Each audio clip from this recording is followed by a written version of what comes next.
Oke rekan-rekan semuanya, di sini saya akan membahas mengenai AML atau anti money laundering ya. Kenapa kita core team menggunakan AML anti money laundering dan anti terorisme dalam KYC-nya ya. Bismillahirrahmanirrahim. Assalamualaikum warahmatullahi wabarakatuh. Kembali lagi bersama saya dalam channel mengulas seputar dunia bisnis, sharing bisnis, mining, cryptocurrency dan lain-lain untuk menghasilkan cuan secara bersama-sama. Tentunya dengan cara yang gratis. Oke ya teman-teman, saya ucapkan terima kasih kepada rekan-rekan semua yang sudah nonton video-video saya dan sudah subscribe. Dan untuk rekan-rekan semua yang belum subscribe, silahkan klik tombol subscribe-nya dan silahkan tonton video-video saya yang lainnya agar teman-teman mendapat suatu informasi. Oke ya teman-teman, kali ini saya ingin membahas lagi mengenai seputar Pi Network yang saat ini masih sangat ramai sekali ya teman-teman.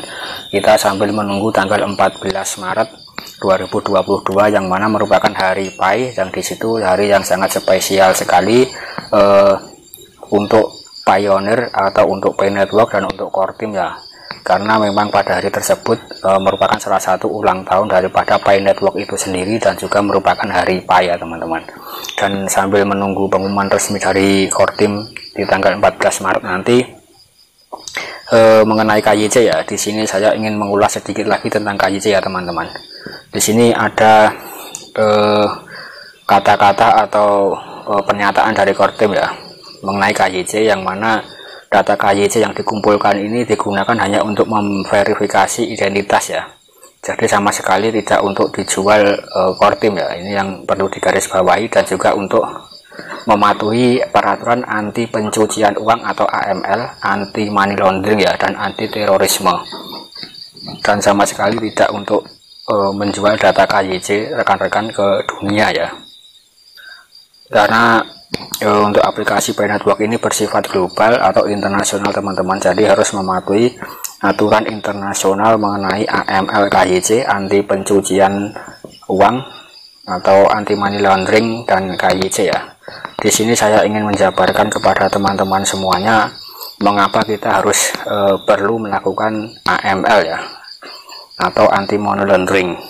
Di sini apa itu arti money laundering ya teman-teman, dan tugas anti money laundering itu apa, skill dan kualifikasi analisis AML, mengapa anti money laundering ini dibutuhkan.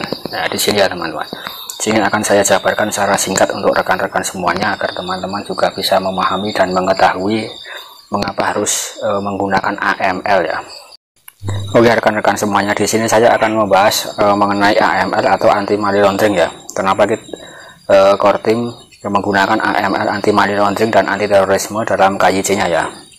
Di sini dalam industri kripto, tindakan money laundering merupakan hal yang sering dilakukan sebelumnya, di mana para pelaku kriminal mencuci uangnya dengan membeli aset kripto. Namun saat ini tindakan tersebut tidak dapat dilakukan kembali karena hadirnya anti money laundering program. Seperti apa aturan yang berlaku mengenai pencegahan pencucian uang yang berlaku di pasar perdagangan aset kripto? Nah, di sini simak ulasannya sampai habis ya teman-teman, jangan di skip-skip dan silahkan ditonton video ini. Apa itu anti money laundering program? Anti money laundering atau biasa disingkat dengan AML adalah sebuah rangkaian peraturan yang diterapkan untuk menghindari tindakan pencucian uang, pendanaan terorisme, serta aksi kriminal lainnya.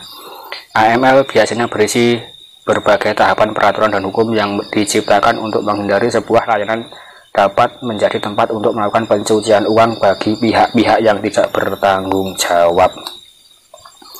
Dengan banyaknya kegiatan ilegal yang dapat mempengaruhi tingkat keamanan pasar perdagangan aset kripto seperti manipulasi harga pasar, transaksi yang digunakan dengan dana publik, penggelapan pajak, dan yang lainnya menyebabkan program AML perlu untuk diterapkan. Regulator AML secara global telah berhasil memerangi tindakan money laundering selama beberapa dekade, dan keharusan AML juga berlaku untuk industri finansial, teknologi, dan pasar perdagangan aset kripto. AML tentu saja perlu untuk diterapkan pada pasar perdagangan aset kripto karena seringkali aset kripto menjadi sasaran yang empuk buat para pelaku kriminal untuk mencuci uang mereka dengan membeli aset kripto pada bursa aset kripto yang tidak terregulasi. Hal inilah yang menyebabkan stigma buruk pada perdagangan aset kripto, bahwa aset kripto seringkali digunakan untuk transaksi kriminal. Dan di sini sudah sangat jelas sekali ya teman-teman semua. Dan cara kerja anti money laundering program, peraturan dan regulasi yang dimiliki oleh AML menargetkan aktivitas kriminal serta metode yang digunakan untuk menyembunyikan hasil kejahatan atau yang biasa disebut dengan pencucian uang. Para pelaku kriminal seringkali melakukan tindak money laundering sebagai upaya untuk menghilangkan jejak tindakan ilegal seperti perdagangan narkoba, sehingga dana tersebut tidak dapat dengan mudah dilacak. Salah satu aturan yang berlaku dalam peraturan AML guna mencegah transaksi pencucian uang adalah dengan menahan aset kripto para pengguna untuk tetap berada di akun selama minimal 5 hari setelah melakukan transaksi. Periode penahanan ini dimaksudkan untuk membantu dalam anti pencucian uang dan manajemen resiko. Selain pengamanan aset kripto dengan jangka waktu tertentu, salah satu cara untuk mencegah pencucian uang pada bursa aset kripto adalah dengan menerapkan KYC ya teman-teman. Jadi kaitan AML dan KYC itu apa ya? Nah, di sini akan saya jelaskan sedikit untuk rekan-rekan semuanya. Silahkan disimak video ini sampai selesai. Untuk dapat mensukseskan AML, salah satu langkah yang dapat dilakukan adalah dengan menerapkan prosedur KYC atau Know Your Customer. Hal ini disebabkan karena prinsip utama dari KYC adalah untuk memastikan penyedia layanan menghindari penggunaan pihak lain untuk pencucian uang. Selain itu, proses KYC ini dilakukan dengan meminta beberapa informasi tertentu dari pelanggan. Upaya tersebut dilakukan untuk dapat memastikan perusahaan dan penyedia layanan terhindar dari pihak-pihak yang berkaitan dengan kriminal atau terorisme. Jika tidak ada proses KYC, Anda tentu saja tidak akan merasa tenang dalam mempercayakan uang Anda kepada bank ataupun melakukan transaksi lainnya. Dan di Indonesia sendiri, KYC merupakan proses yang digunakan oleh jasa perbankan untuk mengetahui nasabah yang dimiliki berdasarkan PPATK ya.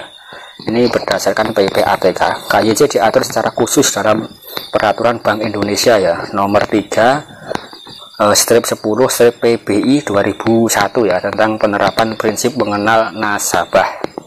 Pada pasal 1 ayat 2 peraturan ini, KYC diidentifikasikan sebagai prinsip yang dapat diterapkan bank untuk mengetahui identitas nasabah, memantau kegiatan transaksi nasabah, termasuk pelaporan transaksi yang mencurigakan. Ini ya teman-teman.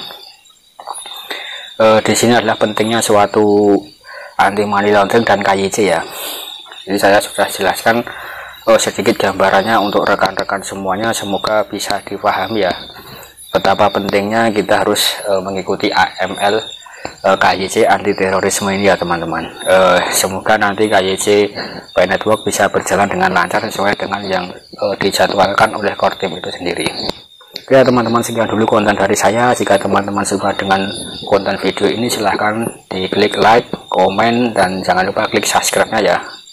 Dan jika tidak keberatan, silahkan di-share kepada rekan-rekan yang lain agar bisa mendapatkan suatu informasi. Oke, assalamualaikum warahmatullahi wabarakatuh.